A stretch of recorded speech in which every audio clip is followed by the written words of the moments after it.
దిలీప్ వాళ్ళ నాన్న నిన్ను చూడాలంటున్నారంట. అయినా నాకు అర్థం కాదు, ఎక్కడికైనా అనేసరికి ప్యాంట్ ఎగేసుకుని తయారవుతావు, కానీ ఇక్కడికి వెళ్దామంటూ ఎప్పుడు వద్దంటావు. అసలు ఏంటి నీ ప్రాబ్లం? అలాంటిది ఏం లేదు. దిలీప్ నాకు ఫోన్ చేశాడు, వాళ్ళ పేరెంట్స్ వస్తున్నారని చెప్పాడు కూడా. నాకు నిజంగానే పనుంది, మీరు వెళ్ళండి, ఓకేనా?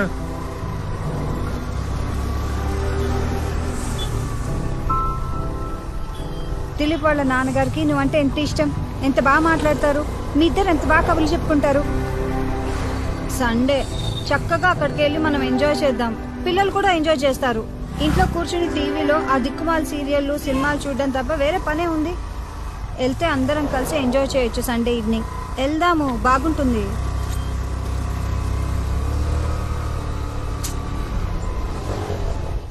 నిన్నే వెళ్దాం. ఏంటి మాట్లాడు?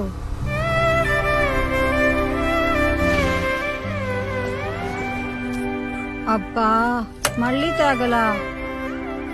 బాబు ఎంతమ్మా? 40 రూపాయలు సార్. 2 కట్లీ. అసలు ఈ తేగల్ని చూడగానే పూనకం వస్తుందేంటి నీకు? అసలు వీటిని ఎవరైనా తింటారా? నువ్వు తప్ప ఎవ్వరూ తినరు. ఇగో ముందే చెప్తున్నాను, తక్కువ కొను, లేకపోతే పక్కింటాళ్ళకి వాచ్మెన్ కి ఇచ్చేస్తాను. బాబు ఇంకో 2 కట్లీ అమ్మా. ఆ?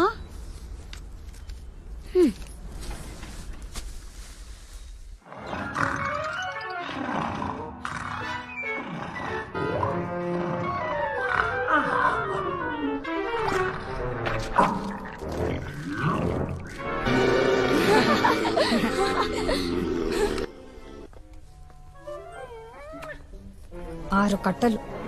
మేం బర్త్డే పార్టీకి వెళ్ళొచ్చేసరికి నువ్వు ఒక్కడే కూర్చుని మొత్తం తిని. నీకు తాగాలంటే ఇష్టం కదా, నేను వంట ఉండను, ఒక్కడవే కూర్చుని ఊరేగు.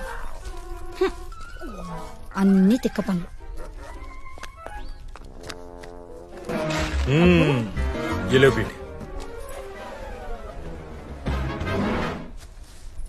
ఏలో బేటా. అబ్బా నాకు ఈ వాసనే నచ్చదు, మళ్ళీ తెచ్చావా? తినరా.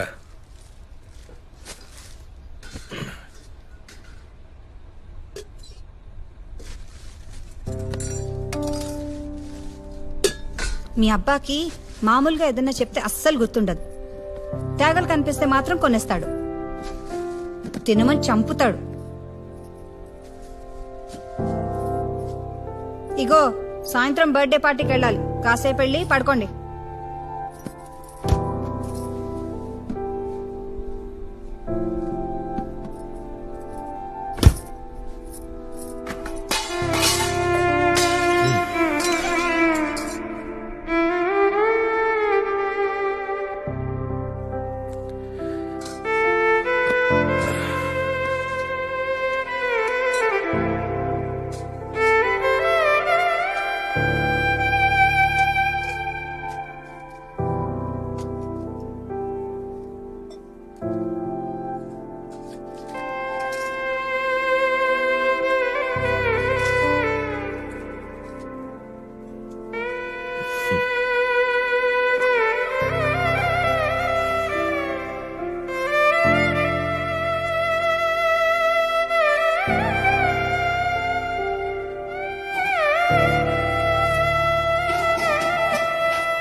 అమ్మీ అమ్మీ, అబ్బుని కేఎఫ్సీకి తీసుకెళ్ళమని అడిగాం కదా, వెన్నస్డే ఆఫర్ కూడా ఉంది. కేఎఫ్సీ ఏం లేదు, ఇవాళ మంచి బర్త్డే పార్టీ ఉంది, మీ అబ్బు రానంటున్నాడు, వెళ్ళి అడగండి. సరే.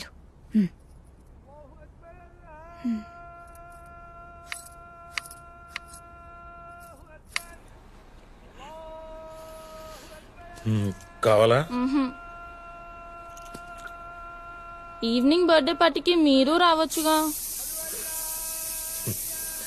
మీ అమ్మ పంపిందా? నాకు చాలా పనుంది, కుదరదు.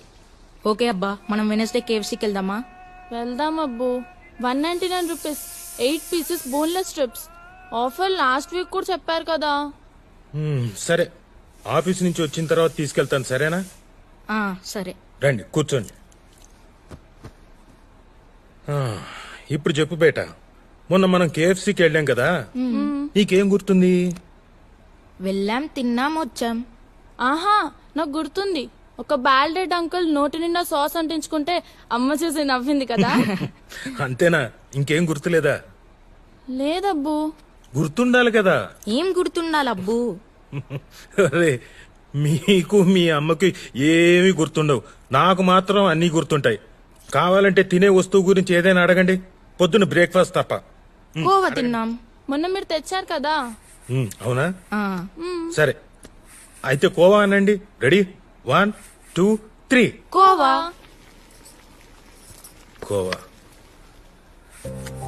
కోవా అంటే నాకేం గుర్తుకొస్తుందంటే, చిన్నప్పుడు మా ఇంట్లో పాలు పోసే వనజమ్మ గుర్తుకొస్తుంది. ఆమె బక్కగుండేది. ఎంత బక్కగా అంటే పెన్లో రీఫ్లుంటుందే అంత బక్కగా. పాలు అమ్ముతుంది కదా, కొంచెం పాలు తాగొచ్చు కదా. ఆహా, పిసినారిది. మార్నింగ్ పచ్చి పాలు అమ్మేది, సాయంత్రం మిగిలిన పాలను కాచి కొంచెం తక్కువ రేటుకి అమ్మేసేది. మా అమ్మ దగ్గర డబ్బులుండేవి కావు, అదే మీ నానమ్మ దగ్గర. సో ఈవినింగ్ కాచిన పాలు కొనేది. ఒకసారి వనజమ్మ దగ్గర పాలు ఎక్కువ మిగిలిపోయాయి. మా అమ్మను బతిమాలి తక్కువ రేటుగా పాలను తీసుకోమని ఓను బలవంత పెట్టింది.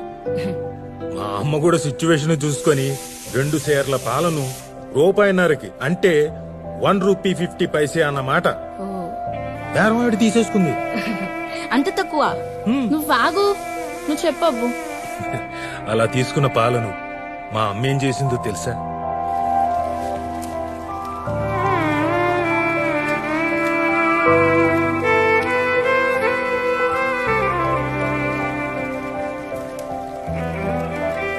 నన్ను, అన్నయ్యను, అక్కని, చెల్లిని పొయ్యి చుట్టూ కూర్చోబెట్టుకొని ఆ మాట ఈ మాట చెప్తూ పాలు మరిగిస్తూ కొంచెం కొంచెం చక్కెర పోసి ఆ రాత్రి పాలకోవ చేసింది. మా ఇంట్లో పొయ్యిలోకి వాడుకోవడానికి కొబ్బరి చెప్పులుండేవి. అందులోంచి 4 కొబ్బరి చెప్పులు శుభ్రం చేసి మా నలుగురికి చిప్పలో పాలకోవ కొంచెం కొంచెం వేసింది. అబ్బా, ఆహా ఆహా! ఆ రాత్రి మేమందరం ఆ కోవాని వేలుతో కొంచెం నాకి తింటూ ఎప్పుడైపోతుందో అని భయపడుతూ నిద్ర వచ్చేంత వరకు తిన్నాం. కోవా అంటే నాకు అది గుర్తుకొస్తుంది. అయిపోయిందా?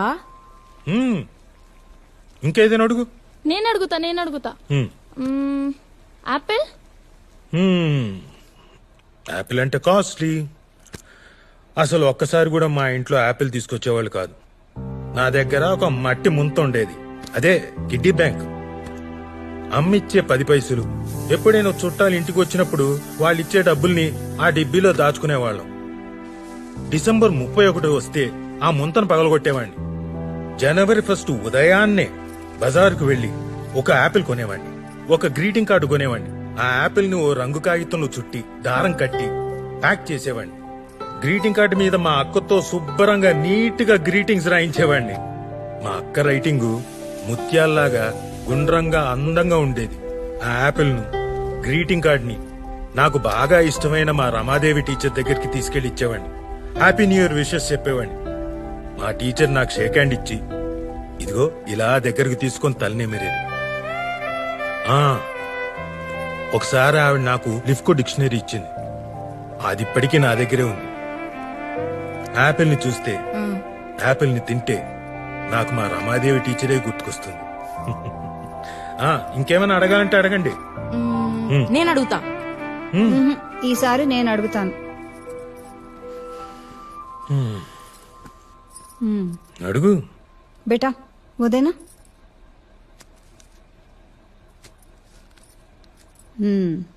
వీటి సంగతి చెప్పు.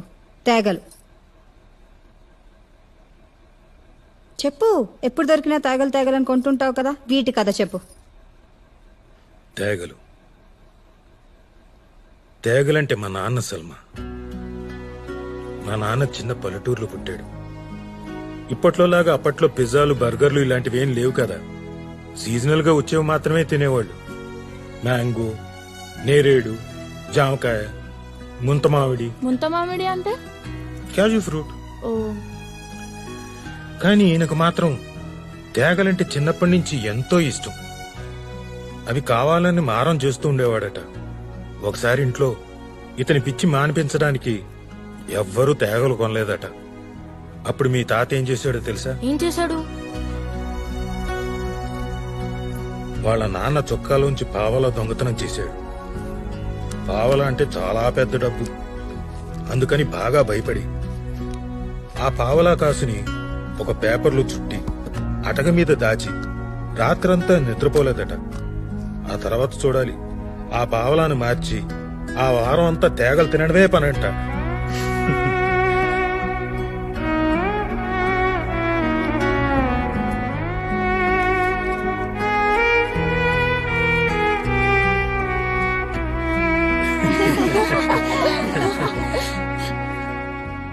ఇది మా అందరికీ ఎప్పుడూ చెప్పి నవ్వించేవారు. మేం పెద్దయ్యాక కూడా ఎక్కడ తేగలు కనిపించినా కొని తెచ్చి మరీ తినమని చెప్పేవారు. అప్పటి నుంచి నాకు కూడా తేగలంటే ఇష్టం ఏర్పడింది. ఇష్టం అంటే నిజంగా ఇష్టమని కాదు, మా నాన్నకి ఇష్టం కనుక నాకు కూడా ఇష్టం. పెద్దయ్యాక బాగా డబ్బులు సంపాదించి మా నాన్నని నా దగ్గరే పెట్టుకుని బోళ్ళని తేగలు కొని ఇచ్చి ఆయనతో తినిపించాలనుకునేవాడిని. మరి తాతయ్యకి తేగలు కొనిపించారా మీరు పెద్దయ్యాక?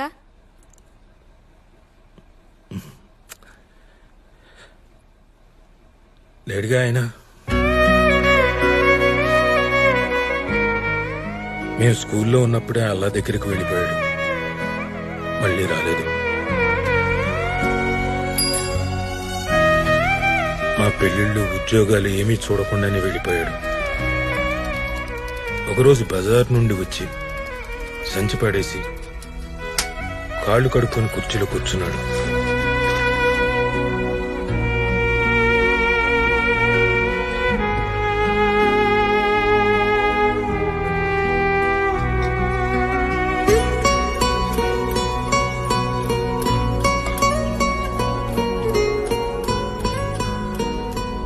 అలాగే ప్రాణం వదిలేశాడు.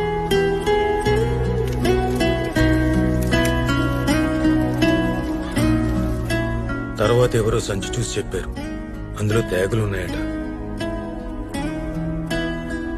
నేనంటే చాలా ఇష్టం మా నాన్నకి. నేనంటే ఇష్టం అంటే నా కడుపున పుట్టిన మీరంటే ఇంకెంత ఇష్టం ఉండేదో. నేను మీ మీద కోపడుతుంటాను కదా అప్పుడప్పుడు. మా నాన్నే ఉంటే నన్ను గట్టిగా తిట్టేవాడేమో, మిమ్మల్ని ఏమైనా అని ఉంటే. నేనెవరి మాట వినను కదా, మీ అమ్మ మాట కూడా. కానీ ఆయన మాట వింటాను. ఎరా పిల్లల్ని తిడతావా వెధవా అంటే లోపలికి వెళ్లి మీ అమ్మ వెనకాల దాక్కుందాం అనుకున్నాను. చాలా అనుకున్నాను, ఇలా చాలా అనుకున్నాను. ఇప్పుడు తేగలున్నాయి, కానీ మా నాన్న లేడు.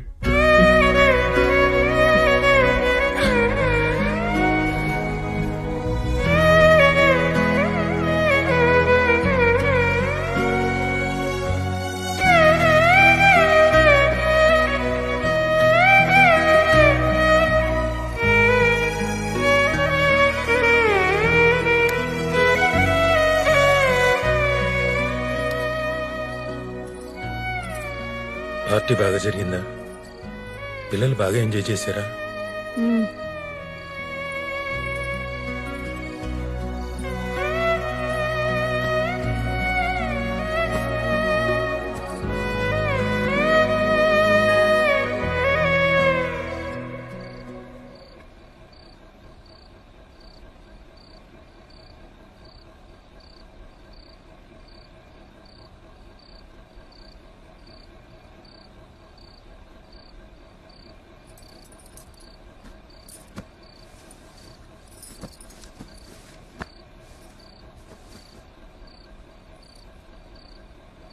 నువ్వు దిలీప్ వాళ్ళ ఇంటికి ఎందుకు రాలేదో నాకు అర్థమైంది.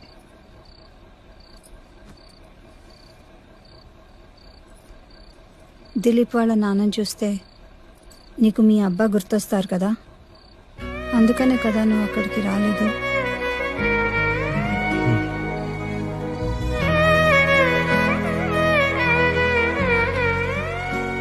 రేపు తేగలు తీసుకురా, నేను తింటాను, సరేనా? రోజు తీసుకురా.